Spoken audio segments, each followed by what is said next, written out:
Filhos do Criador são criativos, amém? Eu quero chamar aqui nosso amado irmão, pastor Magela, homem de Deus. Vamos aplaudir ao Senhor pela vida dele. Ele vai ser boca de Deus nesta manhã para abençoar as nossas vidas, em nome de Jesus. Que Deus te abençoe, pastor Magela, com graça, com unção, com poder e autoridade. Aquilo que Ele tem colocado sobre a tua vida como palavra, revelação, para ser compartilhado aqui com a igreja. Nós estamos aqui com os corações abertos para receber essa porção em nome de Jesus. Amém. Graças a Deus. Paz e graça a toda a igreja. Que o Espírito Santo do Senhor continue a nos falar nessa manhã. Que o Senhor satisfaça o desejo do nosso coração. Deus é um Deus que está atento a toda palavra, a toda oração. Tudo quanto nós pedirmos, com toda certeza, os ouvidos do Senhor estão prontos para ouvir e a sua boa mão para nos alcançar. Que essa manhã seja uma manhã boa, para que nós possamos ter os milagres de Deus sobre as nossas vidas, tá bom? Antes de começarmos a palavra, na célula Monte Sião, do qual nós participamos, eu tenho um irmãozinho lá, o Estevão, o irmãozinho do meu coração, que é filho da Carol e do Alex. E o Estevão tem um amigo cujo pai está internado no hospital, na UTI. Estava com um problema de um tumor na cabeça. E a notícia que nos chega é que piorou esse estado de saúde do pai, do amigo, do meu amigo Estevão. E eles nos pediram oração. E a palavra de Deus fala que tudo quanto nós pedimos ao Pai, Ele fará para que o nome dEle seja glorificado. Queria convidar a igreja para um clamor nessa manhã, nesse momento, para que o Senhor, de uma forma sobrenatural, atenda o pedido do meu amiguinho Estevão para a cura do seu pai, do seu amiguinho. Pai bendito, nós queremos nesta manhã apresentar o Sidney na tua presença. Senhor, ele não pode fazer nada. Ele está entubado. Ele está terrivelmente enfermo, ó Deus. E nós temos agora, Senhor, a missão de, como igreja, interceder em seu favor, ó Pai. Tua palavra diz que o Senhor levou sobre si as nossas enfermidades. E o castigo que nos traz a paz estava sobre o Senhor. E pelas suas pisaduras nós fomos sarados, nós fomos curados. Deus, faça tudo por alguém que não pode fazer nada, que é o Sidney, ó Deus. Visita aquele leito, aquela UTI, ó Pai. Modifica esse tratamento, ó Pai, e traz uma cura para que nós possamos trazer o testemunho de uma cura impossível aos homens, ó Deus, mas totalmente possível ao Senhor. Nós tributamos ao Senhor a honra, a glória, a adoração, ó Pai, porque o Senhor é bom, porque o Senhor vai responder, porque nós oramos, foi no nome de Jesus, o nosso Senhor e Rei, a qual, ó Deus, nós estamos aqui nesta manhã, crendo, tomando posse da palavra que foi ministrada em relação ao Sidney, em nome de Jesus, ó Pai. Amém. Podemos sentar, queridos.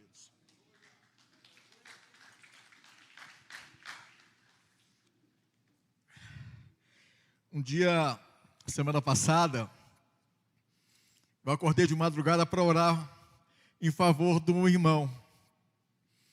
E eu tive uma palavra do Espírito Santo que tem acompanhado a minha vida de lá para cá e tem feito uma diferença. Eu estava orando por ele e falei, Senhor, e como é que nós vamos fazer com essa situação?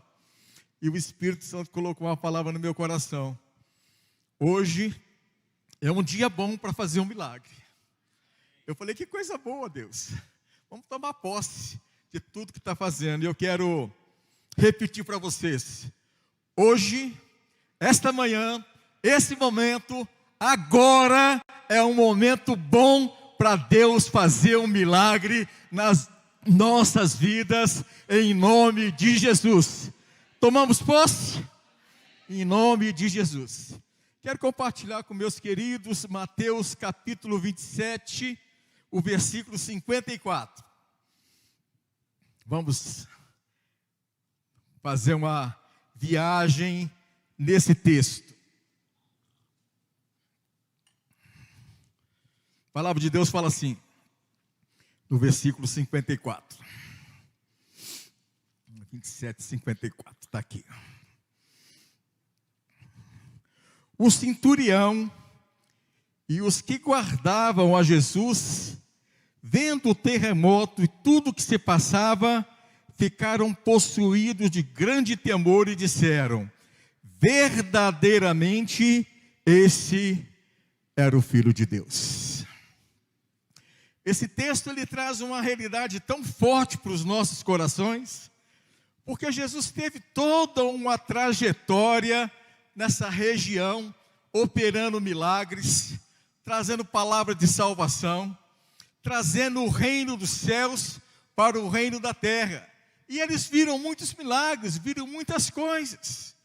Mas eu tenho observado o seguinte, que quando nós estamos verdadeiramente com o coração voltado para Jesus, nós não precisamos ver, nós precisamos somente crer.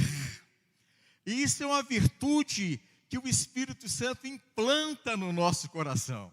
Nós não precisamos de ver, nós temos a faculdade dada por Deus para que nós possamos ser revelado ao nosso coração tudo quanto Deus quer que façamos sobre as nossas vidas.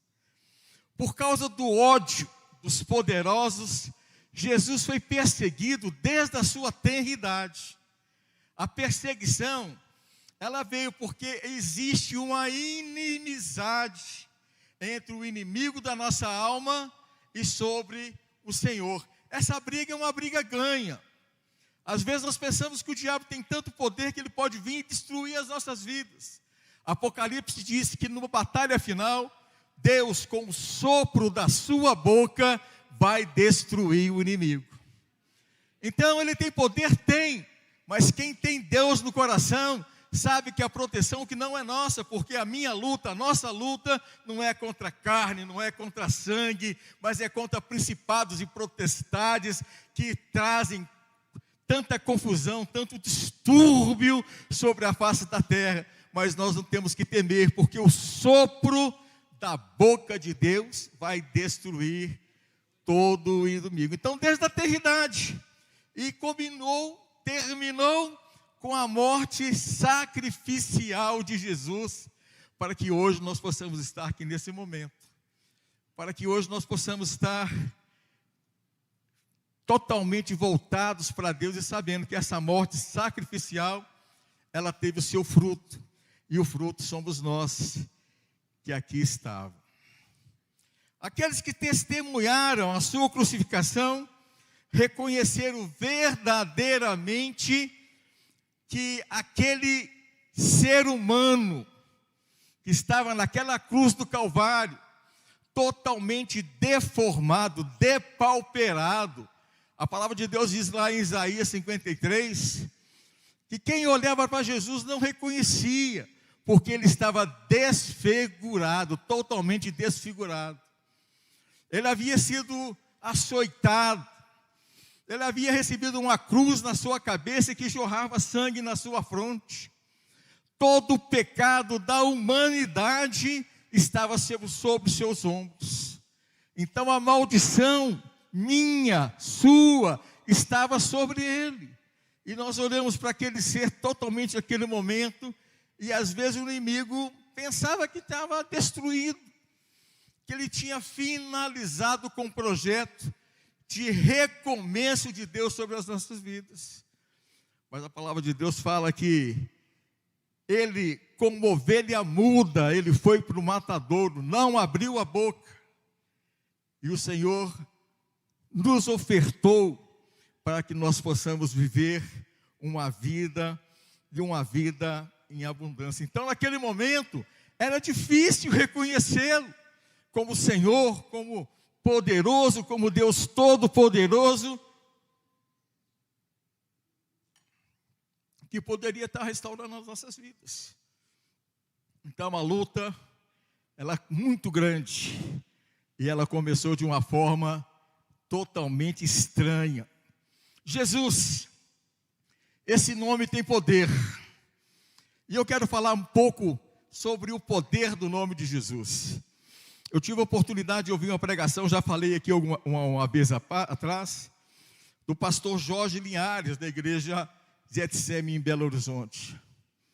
E ele conta que no início do seu ministério, ele teve a oportunidade de trabalhar numa favela, e um menino chegou falando para ele assim: pastor, meu pai está acabando de bater na minha mãe, vai matar ela. E ele correu na casa para salvar essa esposa que estava sendo espancada. Quando ele entrou na casa, ele viu um homem forte, um guarda-roupa realmente, batendo na mulher. E na hora que ele entrou, ele parou de bater na mulher e foi para cima do pastor Jorge Linhares. E ele falou: o que eu vou fazer agora? Esse cara vai me arrebentar na pancada aqui dentro. Mas ele falou: estou aqui como um servo do Senhor. Eu estou aqui com a autoridade do nome de Jesus, mesmo sendo em início de carreira. Ele disse: para, em nome de Jesus. E o cara parou instantaneamente. Ele até assustou, porque falou: como é que para desse jeito? Como é que ele não vem para cima de mim? Sabe por quê? Porque o nome de Jesus tem poder e tem autoridade para fazer cessar toda obra contrária à obra do Senhor. Jesus, esse nome tem poder. E nós precisamos aprender a viver essa intensidade do poder do nome de Jesus. Não esse Jesus que a qualquer momento fala: ah, Jesus, Maria, José, ah, Jesus, me ajude, ah, Jesus, isso e aquilo. Não, mas Jesus como nome de autoridade. Esse nome tem poder. Jesus é uma arma espiritual. Uma arma dos momentos de angústia, é uma arma no tempo de necessidade espiritual, é uma arma para derrotar as forças espirituais da maldade sobre o reino da terra do qual nós vivemos. Ah, muito bom. Isaías disse, lá no capítulo 9, que esse nome é um nome maravilhoso, porque o seu nome será maravilhoso, Pai da eternidade, Príncipe da paz, maravilhoso conselheiro, Pai da eternidade, porque Ele trago esse nome para a vida dele, para que todos nós possamos estar a cada momento firmado no nome que tem respaldo. Não é nome de Magela, não é nome de pastor Carlos, pastor Rodrigo, não. É nome de Jesus. Morreu em nosso lugar. Então a luta, ela vem desde a eternidade e vai levando Jesus para que nós possamos ter restauração. Nós fomos religados ao Pai através desse nome de Jesus. Esse nome nos deu uma segunda oportunidade, nos deu uma segunda chance. Nós perdemos a comunhão e nós tivemos uma tremenda queda espiritual quando Adão e Eva tiveram esse problema tão sério que foi o pecado. Então, reverter as promessas de Deus. Não havia ninguém, não havia nada que pudesse fazer a oportunidade de gerar o perdão para as nossas vidas. Eu vejo que o homem, mas a desobediência é igual ao sinônimo de queda e rompimento de uma aliança. A mulher, ela teve um contato tão forte com Satanás que ele foi capaz de anular a palavra de Deus. A palavra de Deus fala que o Senhor formou todas as coisas e entregou tudo pronto para Adão e para Eva. E que eles tinham uma comunhão plena com o Pai, com o Filho, com o Espírito Santo. E a mulher, ela teve a capacidade de descrer naquilo que Deus tinha falado. De todas as coisas comerás, de todas as coisas a fazer, exceto a árvore que está no meio do jardim do Éden. E a serpente vem com uma conversa atrapalhada, dizendo que não é bem isso que Deus tinha falado. Olha, eu fico pensando, Deus criou céus, terra, Deus disse haja luz, Deus disse haja água, Deus disse haja alimento, haja tudo, criou tudo e ofertou tudo isso para o casal. Agora vem um ser, que a palavra de Deus fala que antes da queda, era um ser lindo, maravilhoso, bonito. E vem com uma conversa de quem nada fez em favor do casal, para dizer que Deus não tem credibilidade naquilo que ele disse. E a mulher vai de livre e espontânea vontade, pega do fruto, come, leva Adão que tinha recebido a ordem do Senhor. Eu gosto muito de dizer isso. A mulher, ela não recebeu a palavra direta de Deus. Quem recebeu a palavra foi Adão. Adão que tinha a obrigação de falar para ela, não, está tudo errado, mas Adão ele compactuou com isso. Então, olha só que coisa interessante. E parece que a coisa segue naturalmente, não mudou nada. Acontece a mesma coisa. Deus dizendo uma coisa e o mundo dizendo outra. E as palavras que está sendo acontecido, mostra que realmente, ou às vezes, o mundo tem mais poder de crer na palavra que está sendo apresentada do que a verdadeira palavra do Senhor. É mais fácil acreditar em tudo isso. Deus tinha, através dessa comunhão, a oportunidade de todos os dias estar frente a frente com o casal. E eu imagino, final de tarde, sol se pondo, Deus vindo para conversar com Adão e Eva, para ver como é que foi o dia, como é que as coisas estavam. Tinha toda essa comunhão de fazer as coisas. Mas bastou o momento do casal ficar só, já começou a fazer coisas que não devia. O que é que nós aprendemos aqui? Nós aprendemos que nós não devemos ficar só. No reino espiritual, a palavra de Deus fala que Jesus disse: eu vou para o Pai, mas eu vos enviarei o Espírito Santo, que estará convosco todos os dias, até a consumação dos séculos.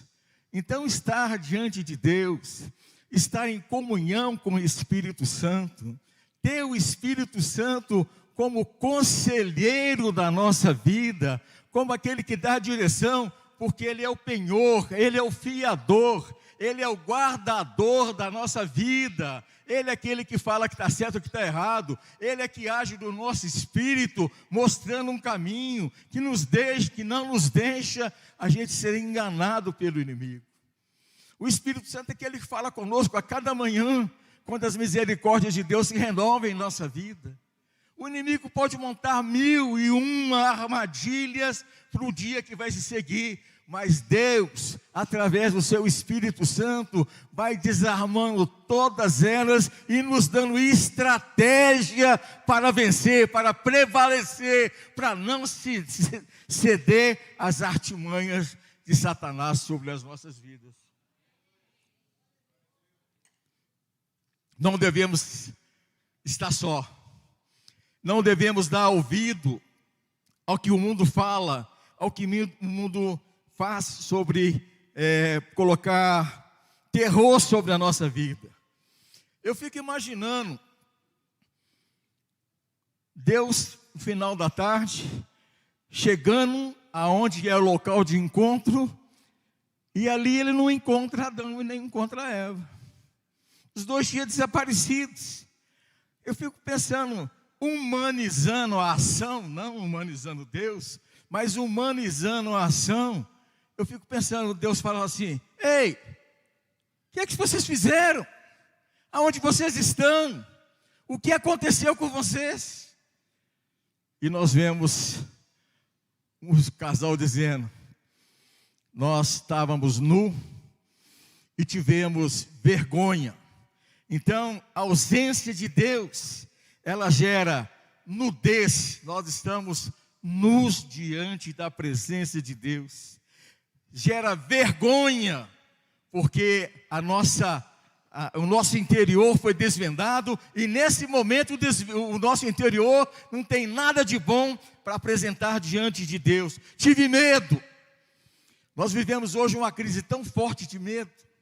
É medo de casar, é medo de viver, é medo de sobreviver, é medo de ter filho. Nós ouvimos aqui o pastor pregando sobre que os filhos são a herança do Senhor, e nós ficamos imaginando pessoas que estão tendo cachorro para não ter filho. Por quê? Porque tem medo de gerar um filho. Eu amei a palavra do pastor que diz que seria muito mais difícil Deus não contar com um filho para mudar o mundo do que ficar sem o filho. Então as pessoas estão mudando a verdade, estão mudando as coisas que não deveria ser mudadas. E eu imagino Deus dizer: você está num lugar aonde eu não os coloquei. Lugar de medo, de vergonha, lugar de temor, de angústia, de coisa tão terrível que vai no nosso coração. Esse lugar não é o lugar que Deus tem colocado o seu povo. Às vezes, as pessoas nos perguntam assim: por que Deus permite guerra? Por que Deus permite drogas? Por que Deus permite essa guerra violenta, urbana? Por que pessoas matam por causa de um tênis? Por causa de uma dívida de 50, 20, 10 reais? Olha, eu quero dizer para você, Deus não tem nada a ver com isso. Isso é opção humana. É o homem que tem feito as suas escolhas, que vem trazendo essas coisas e colocando na conta de Deus. Deus nos deu livre-arbítrio, Deus nos deu uma mente livre, Deus nos deu a capacidade de escolher o bem e o mal. Tudo está diante de nós, a escolha é nossa, totalmente nossa. Não foi Deus, foi escolha humana, e a consequência, ela vem. A semente que nós lançamos, ou ela vem hoje, ou ela vem amanhã, ou vem depois da manhã, mas ela vem de uma forma toda especial sobre a vida daquele que lançou essa semente. E esse ato de Adão e Eva, o que é que gerou? Gerou uma terra maldita. A palavra de Deus diz lá em Gênesis que a terra, por causa disso, seria maldita. Aquilo que o homem tinha livremente, agora ele vai ter que cultivar. Ele vai ter que meter enxada na terra, ele vai ter que colocar adubo na terra, ele vai ter que suar, ele vai ter que esperar se o sol vai ser ardente ou não, se a chuva vai cair. Então aquilo que era de graça e pela graça, aquilo que produzia naturalmente, agora é no esforço humano. Culpa de quem? De Deus não, culpa humana. E a mulher? A mulher que foi feita para ser adjuntora, amiga, parceira, que foi aquela que foi feita para levantar, para dar uma palavra de segurança, de direção para o homem, ela também teve a sua consequência. E a palavra de Deus diz que ela daria parto a dores, que a vontade dela seria para o homem. Eu estava até pensando, estava vendo uma reportagem, aonde fala do salário da mulher em relação ao homem. Sempre é menos, sempre é menor. Eu falei, aí estava uma consequência de tudo quanto colocou. Submissão ao marido, salário mais baixo, dor no parto. Deus não tirou a mão de cima do casal. Foi o casal que saiu debaixo da mão de Deus. E as consequências começaram a estar acontecendo tudo isso. Mas aí tem uma promessa de restauração. A bênção toda é essa, porque Deus, Ele não interrompe o processo. Deus não interrompe uma aliança. Não é por causa que o meu pecado existiu, que Deus vai desistir de mim, muito pelo contrário. Eu fico maravilhado de dizer que, da mesma forma que essa maldição, que toda essa coisa que Adão teve que meter a enxada no solo, que a mulher teve essa consequência toda que eu acabei de falar, Deus começou uma restauração através de quem? De Eva. Ela disse: o teu descendente, ele vai pisar na cabeça da serpente.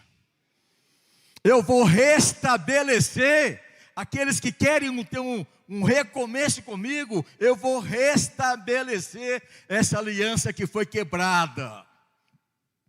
E a mulher ela vai dar luz. Ela vai ter nesse caminho de restauração, vai nascer uma pessoa, vai nascer um Salvador, vai nascer um descendente de mulher que vai esmagar, e de Maria, mais o Espírito Santo, veio o Salvador, veio Jesus, veio esse mundo, veio esse nome que é forte, que é poderoso. Jesus venceu o pecado porque nunca pecou. Jesus venceu o mundo porque tudo estava sujeito à sua palavra. Ele venceu a morte. Eu gosto muito quando a palavra de Deus mostra uma luta, porque o diabo, quando Jesus nasceu, Pilatos mandou matar todas as crianças que tinham nascido em Belém naquela tenra idade. Então sempre ele estava procurando aonde estaria o Salvador, porque ele sabia que na promessa viria o Salvador, mas ele não sabia quem era, de como ele apareceria, de que forma ele estaria. E ele começou a matança das crianças. Eu fico pensando que talvez ele pensou assim: quem sabe Moisés pode ser o Salvador do mundo, pode ser o Messias. Mas Moisés teve alguns problemas pelo caminho. E um dos maiores foi quando ele disse para a rocha que ele tinha que falar a rocha, ele bateu na rocha. Talvez Satanás pensou: não deve ser Moisés, porque Moisés tropeçou nesse caminho. Quem sabe Davi, um homem segundo o coração de Deus. Mas quando Davi cruza o caminho com Betseba, ele deve ter pensado: esse aí não deve ser Jesus, não deve ser o Salvador do mundo. E assim foi essa perseguição, essa coisa toda para acontecer até esse momento que nós estamos chegando aqui, do nome de Jesus.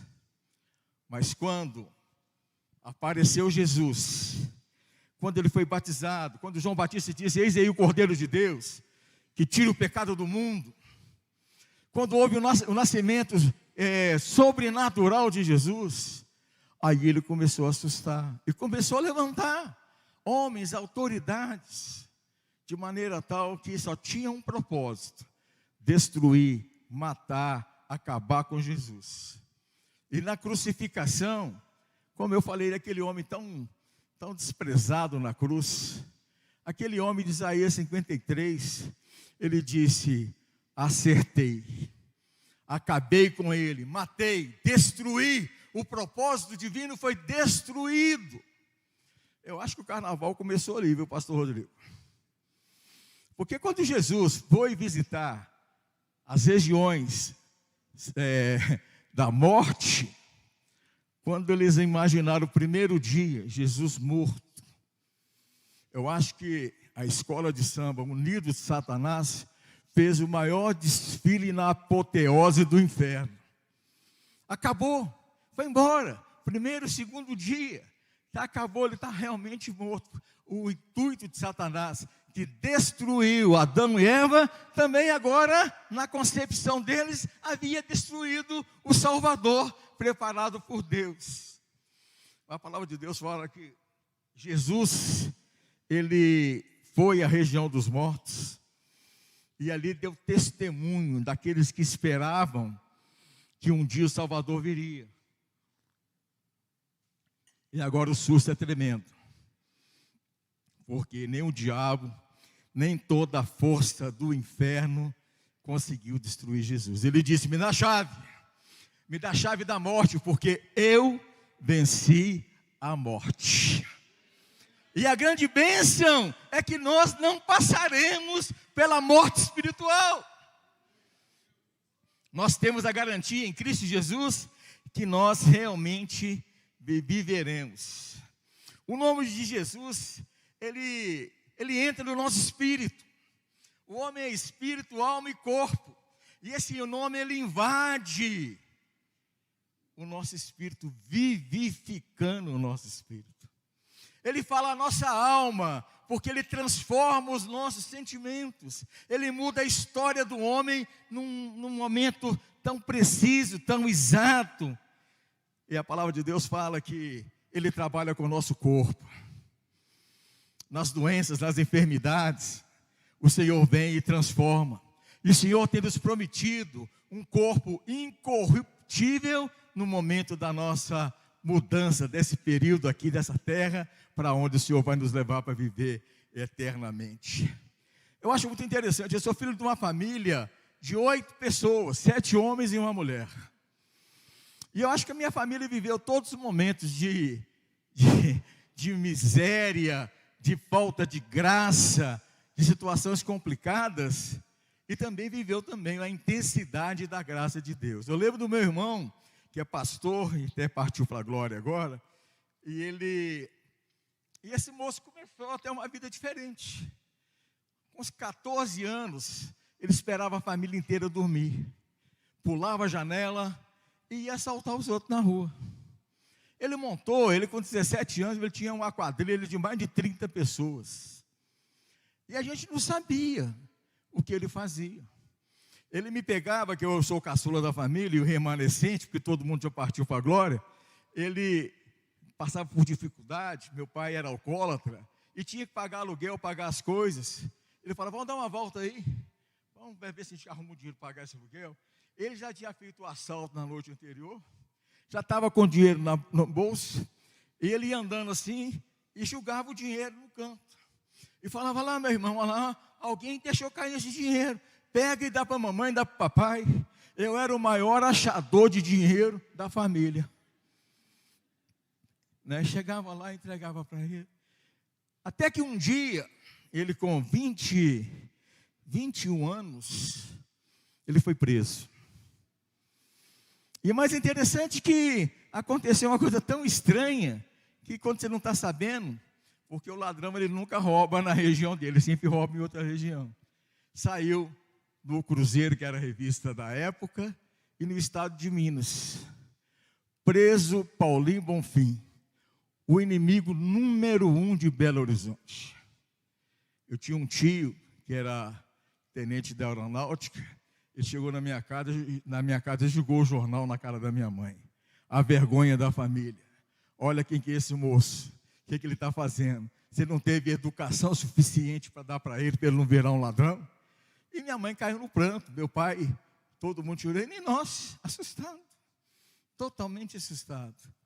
Foi preso, na cadeia ele era violento, cara bom de briga, ficou muito tempo no isolado, depois foi transferido para Juiz de Fora, numa penitenciária de segurança máxima, e assim a vida dele foi. Até que um dia, ele saiu dessas situações que sempre sai. Eu encontrei com ele no bairro que nós morávamos, e nós estávamos subindo para o nosso bairro. Ele estava esperando uma partida de droga chegar na mão dele lá. Como não veio a coisa, ele falou, vamos embora. Subindo, tinha um culto numa casa. E esse culto, o pessoal estava cantando. Ele falou, vamos lá ver os crentes, pelo menos o lanche a gente faz. Estava eu, mais uns 4 ou 5, e ele. Quando chegou lá, a palavra entrou no coração dele. Foi uma coisa tão assim, sobrenatural, que nós estava todo mundo lá, e ele era considerado um cara bravo, violento, um cara que andava com arma, com tudo isso aí. E a pessoa fez o apelo, ele foi andando para frente. E a turma, sem saber o que fazia. Ele foi lá, e uma senhora de 80 anos, perguntou para ele se queria aceitar Jesus. E ele falou assim, a senhora não sabe com quem a senhora está falando. E ela foi falando, não importa se você é bandido, se você é milionário, o que é que você é. O importa é se você quer aceitar Jesus. E eu não esqueço das palavras dele. Ele falou assim, eu não posso.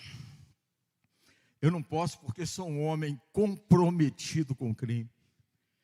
se eu aceitar Jesus, amanhã eu estou morto. Ou tem que matar muita gente. Ela falou assim: Jesus, se está te trazendo aqui, é porque Ele te salva, Ele te guarda, Ele te protege, e você não será morto. E aquela pergunta, o que é que eu tenho que fazer? Só falar que confessa Jesus como Senhor. Só viver essas coisas. Ele disse: então eu quero. Eu vou viver. Eu vou aceitar Jesus. Eu vou aceitar Jesus. E foi uma coisa assim, muito... E a gente sem saber, ele disse: vem aceitar Jesus. Nós fomos aceitar Jesus também. Desobedeceu o cara. Aí cada um foi para um lado, chegamos em casa. Meu pai estava dormindo, minha mãe estava dormindo, e tinha uns 3 ou 4 irmãos dormindo. Ele bateu na mão de todo mundo, tirou a arma, botou em cima da mesa, falou: pai, mãe, a senhora já não tem mais, nem o senhor tem um filho bandido. Eu hoje entreguei a minha vida para Jesus. Eu entreguei a minha vida, e aqui eu não vou mais viver tudo, não vou dar o desgosto que vocês viveram. 5 anos e meio de cadeia, em prisão de segurança máxima. Aí nós falamos isso aí amanhã cedo, quando naquela época a droga era diferente, era injetável. Fumava maconha que chamava erva maldita, mas se injetava muitas drogas na veia. O braço dele era todo picado de drogas. E nós, irmãos, falamos: isso não vai durar vai durar um dia. Daqui a pouquinho ele está cheio de droga de novo. E no outro dia ele acordou cedo, foi para a casa dessa senhora. Essa senhora já mandou ele para a igreja. E ele foi conferencista, abriu mais de 70 igrejas, visitou mais de 50 países. E a família toda foi olhando e a coisa foi acontecendo. Aí nós falamos: parece que ele mudou mesmo. Aí converteu meu pai.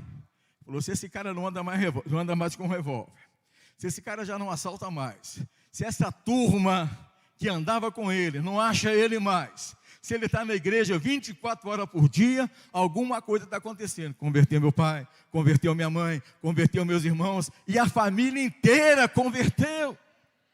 Porque Deus age no espírito, age na alma e age no corpo. Ele transforma, Ele muda, Ele faz nova todas as coisas. Jesus, esse nome tem poder. Esse nome tem poder. Totalmente diferente, tudo mudou. Tudo mudou.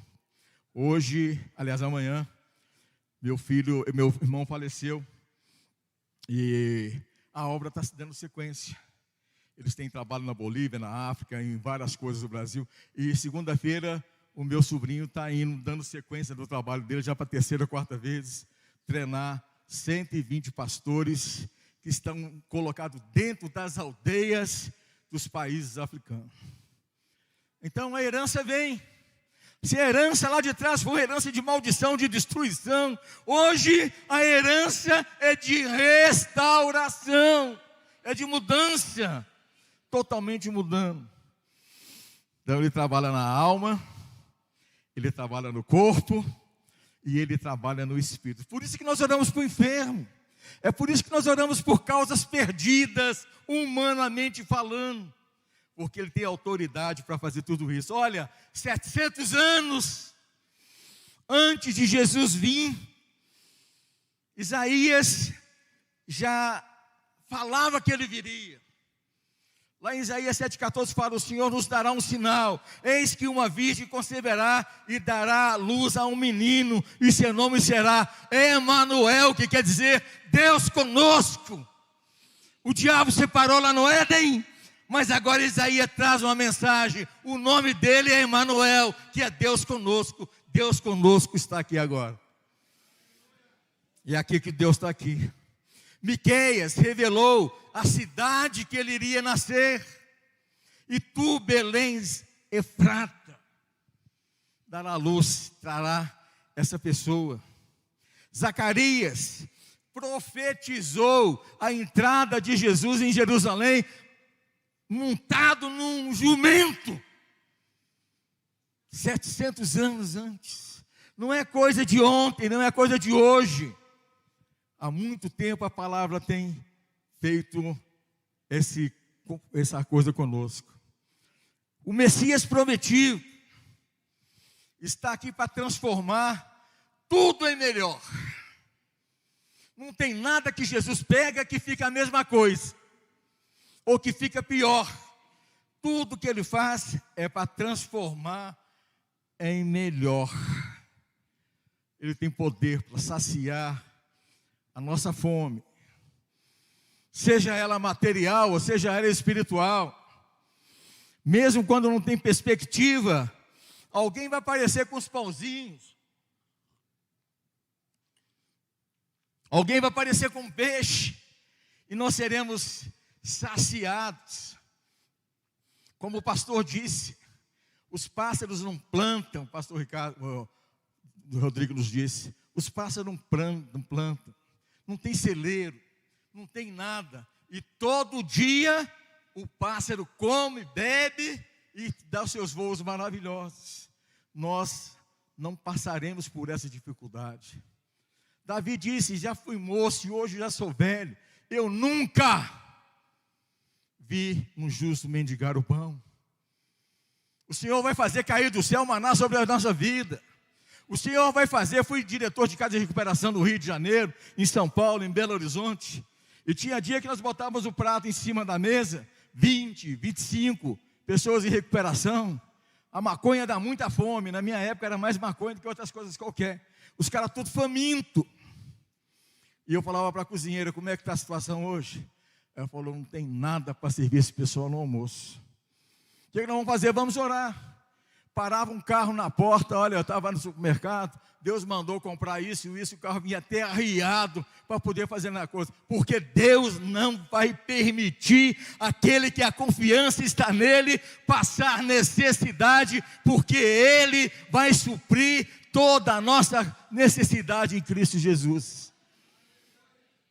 Vai aparecer peixe e pão sobre a sua vida, e vai ter que ter alguém para organizar até aquilo que vai sobrar, 12 cestos ou muito mais, para poder dar para outras pessoas. A nossa necessidade espiritual, Ele é o pão da vida. Ele não vai deixar que a sua alma permaneça na angústia. Ele vai entrar de tal maneira dentro da sua alma, do seu espírito e dentro do seu corpo, para que a sua necessidade, a sua angústia, a sua depressão, ela seja restaurada através da confiança que nós temos nele. Você não acha que ele não está preocupado com essas coisas? Está. Depressão, angústia, amargura, aflige. Ele mesmo disse no Getsemane: a minha alma está amargurada até a morte, porque sabia que as coisas estavam acontecendo. As gotas de sangue estavam saindo do seu corpo, tamanha a intensidade de tudo quanto ele ia passar. Mas ele sabia quem é o Pai, para poder livrá-lo de todas essas coisas. Não livrar de passar pelo caminho, mas fortalecê-lo para o propósito pré-estabelecido que te havia de acontecer. Então, Ele supre a nossa necessidade, tanto física quanto espiritual. Eu fico maravilhado. Jesus passando e alguém gritando: Jesus, filho de Davi, tem misericórdia de mim. Era um cego, e o pessoal tentando afastá-lo, e ele disse: tem misericórdia de mim. E ele para, chama o cego: o que você quer que eu te faça? Sabe por que ele perguntou isso? Porque ele podia fazer qualquer coisa naquele momento. Ele poderia restaurar a visão, ele poderia restaurar o corpo, ele poderia restaurar a alma, ele poderia restaurar as emoções, ele poderia fazer qualquer coisa. E Jesus está te perguntando hoje: o que é que você quer que eu te faça? Eu ouvi o seu clamor, eu ouvi a sua voz, eu ouvi a sua necessidade. Sidney, eu estou ouvindo a sua necessidade. Que permaneça a vontade soberana, assim no céu como na terra também. O Senhor vai fazendo todas as coisas. Então a coisa vai caminhando. Chega ao ponto, que até aquele que está morto vai ressurgir. Ah, mas na glória vindoura não. Ele falou para Lázaro, sai para fora.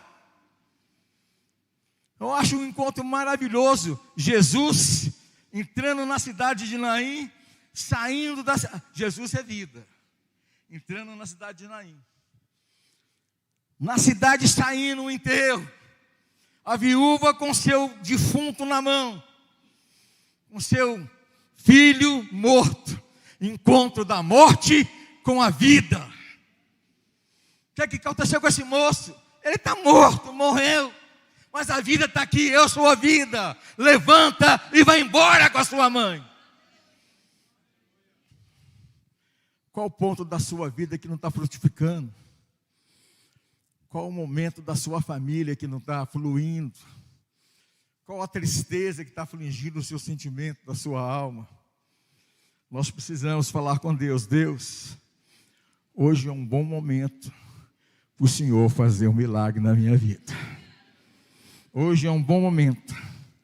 Então, diabo a fim de destruir a sua vida, e Jesus a fim de trazer a transformação para a sua vida.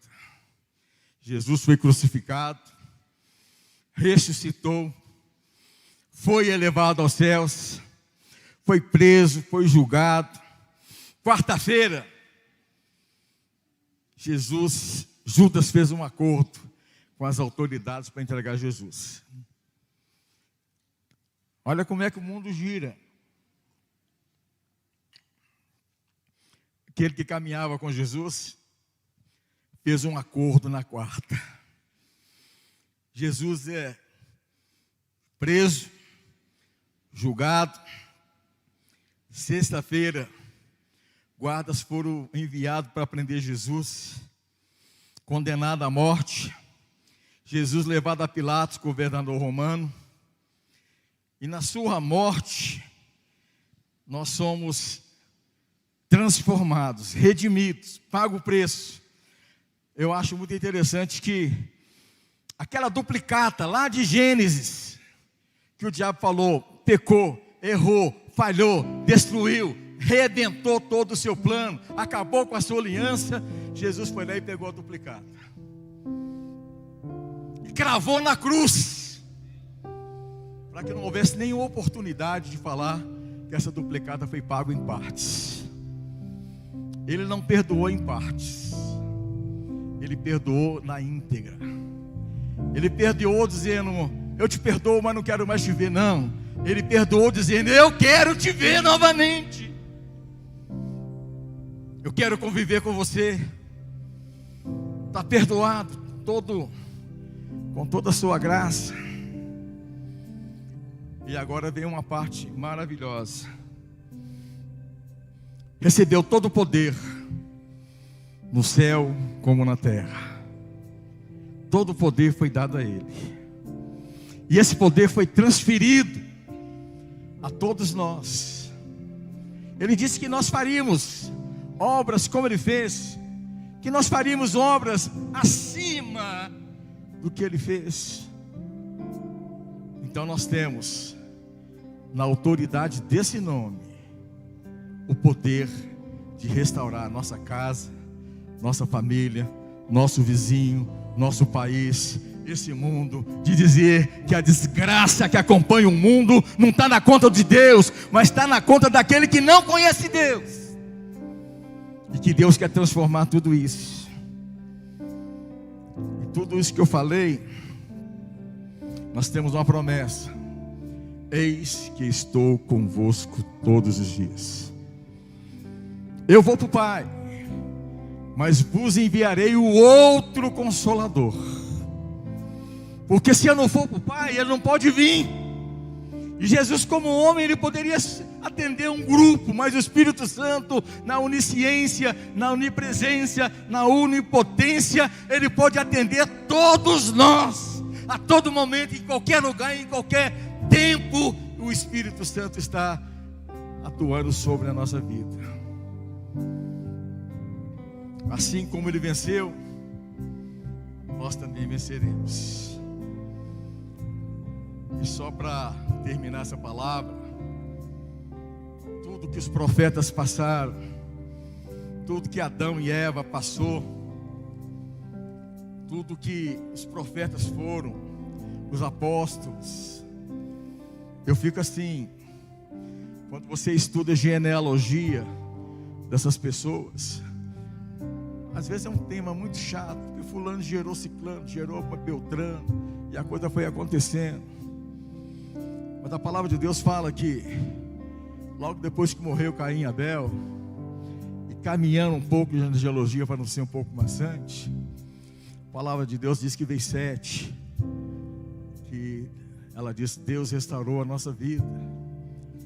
E uma coisa que aconteceu, que o neto de Eva, chamado Enos, foi o primeiro ser humano a louvar a Deus depois da queda dos dois. Sabe por quê? Porque Eva foi transformada. Talvez ela ouviu lá dentro da tenda dela dizendo: nós tínhamos tudo, e por não dar crédito à palavra de Deus, nós perdemos tudo. Mas Deus prometeu nos restaurar. Talvez Adão estava mandando brasa no cascalho lá.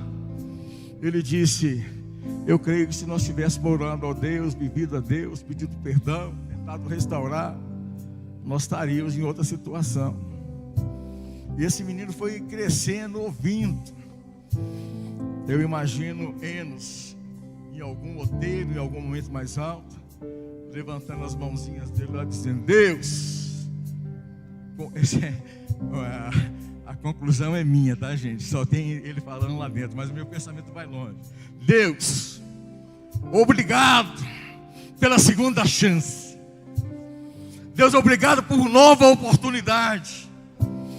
Deus, obrigado porque a humanidade, ela será reintegrada ao plano inicial de uma vida eterna, de um paraíso, de uma cidade santa. E ali começou a cultuar o nome do Senhor. Em Apocalipse fala assim: porque a cidade que nós vamos morar não precisa de sol, porque a glória do Senhor há de alumiar essa cidade. Essa cidade não terá mais doença, não terá mais morte, não terá mais dor, não haverá mais lágrima, porque Deus enxugará dos nossos olhos toda lágrima, e nós viveremos eternamente na presença do Pai, do Filho, do Espírito Santo, das pessoas que já foram embora, mas nós encontraremos.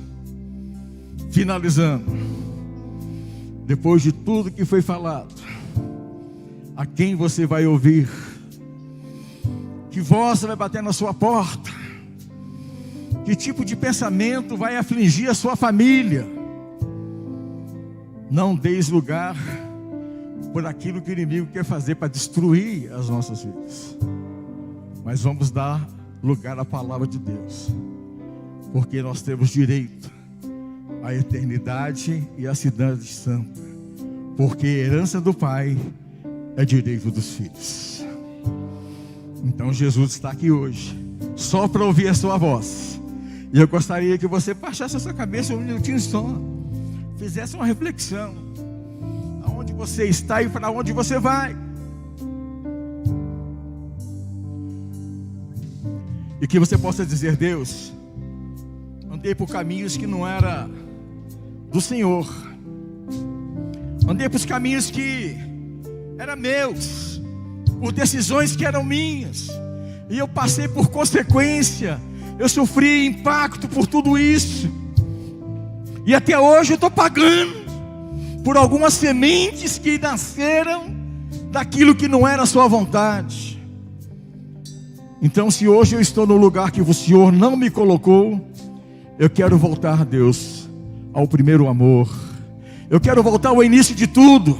Eu quero voltar quando o Senhor me colocou no Éden, quando o Senhor me visitava, quando o Teu Espírito Santo tocava no meu coração, quando o Seu Espírito Santo revelava a Tua palavra, e eu andava de vitória em vitória. Eu quero fazer o nome, honra. Eu quero fazer uso do nome de Jesus. Esse nome tem poder, e que Ele faça poder hoje sobre a minha vida. Hoje eu faço a escolha, a minha escolha. Não é a escolha da minha esposa, do meu filho, do meu pai, da minha mãe. É a minha escolha. Eu opto em seguir o Senhor. Eu opto em clamar o seu nome. Eu opto em ser mais do que vencedores. Eu estarei atento às astutas ciladas do inimigo, como ele matou as crianças, como usou autoridades para levar Jesus para a cruz. Eu rejeito toda obra humana, política, social, econômica na minha vida. E eu sou dependente do Salmo 23, porque o Senhor é meu pastor e nada me faltará. Eu sou dependente, Deus, do teu nome, totalmente dependente. E que nós possamos a cada dia, a cada instante, a cada momento, crer que seremos restaurados e reconduzidos ao estágio inicial, aonde não havia pecado. Eu quero chamar o pastor Rodrigo, para que ele possa estar dando conclusão no apelo, para que nós possamos estar finalizando o nosso momento dessa noite, dessa manhã. Aleluia, palavra poderosa. Você que está aqui nessa manhã, ouviu essa palavra. Apocalipse fala isso, que estou à porta e bato. Se alguém ouvir a minha voz, entrarei em sua casa, cearei com ele e ele comigo. Sentado mesmo no teu lugar, com a mão no teu coração, eu queria que você orasse junto comigo e dissesse assim: Senhor Jesus, nesta manhã eu ouvi a tua voz e a tua palavra, e eu criei naquilo que foi ministrado, e eu declaro e reconheço hoje que o Senhor é o meu Senhor e o meu Salvador. Escreve o meu nome no livro da vida e traz sobre a minha vida o teu perdão, o teu amor, como esse testemunho de salvação que foi ministrado nessa manhã, que uma família inteira foi alcançada e salva. Faz isso na minha vida nesta manhã. Senhor, eu andei nos seus caminhos, mas me afastei e me desviei. Mas arrependido eu volto para os braços do Pai. Coloca anel no meu dedo, sandália nos meus pés, porque o teu filho volta a tua comunhão e a tua presença, em nome de Jesus. Você está com a tua cabeça curvada, você que fez esta oração pela primeira vez ou pela segunda vez, levante a tua mão no teu lugar, para que nós possamos ver e orar junto com você. Você que ouviu essa palavra, esse testemunho, levante a tua mão no teu lugar, para que possamos orar juntos em nome de Jesus. Aleluia. Podem todos se colocar de pé, em nome de Jesus. Palavra abençoada, pastor Magela. Diga assim: o nome de Jesus tem poder. Levante as suas duas mãos. Diga: o nome de Jesus tem poder. Diga: tem poder para salvar a minha casa. Diga: o nome de Jesus tem poder para salvar a minha família, para libertar, para curar. Em nome de Jesus, com a tua mão levantada, ore sobre a tua casa agora, amado. Ore sobre a tua família. Você recebeu uma palavra de fé, você recebeu uma palavra de poder, de um Deus poderoso, que pode suprir toda a tua necessidade, suprir o teu espírito, a tua alma, o teu corpo. Ore pelo teu casamento, pelo teu filho, ore pelos teus amados. Profetize e ore agora sobre o teu trabalho, sobre as tuas finanças, os teus projetos. Ó Pai, nós clamamos esta manhã, ó Deus, que palavra poderosa que vem dos céus sobre nós. A tua palavra tem poder e autoridade, e ela não volta vazia, mas ela cumpre aquilo que é o propósito. E nesta manhã, ó Pai, cada mão levantada, cada família que aqui está, nós clamamos, Pai, interfere com o teu poder, com o teu suprimento, com o teu livramento. Abre, ó Deus, esta porta, libera, ó Pai, este milagre, traz, ó Deus, a existência aquilo que não existe. Envia, meu Deus, o teu sobrenatural, a tua salvação, a tua libertação, a tua cura sobre nós. Nós clamamos nesta manhã ao teu nome, nome poderoso nos céus, nome poderoso na terra. Jesus, Filho de Davi, tem misericórdia de nós. Jesus, Filho de Davi, tem compaixão de cada vida que aqui está, e manifesta, ó Pai, o teu poder em nome de Jesus. Aleluia, aleluia. Levante as suas mãos. Que o Senhor te abençoe e te guarde, que Ele levante o seu rosto sobre ti e te dê a paz. Que você saia daqui para viver uma semana de vitórias, de milagres. Que a bondade, a graça e o favor do Senhor esteja sobre ti todos os dias da tua vida. Vá debaixo desta unção e dessa palavra poderosa, em nome do Pai, do Filho e do Santo Espírito de Deus. Amém, amém, aleluia. Deus abençoe.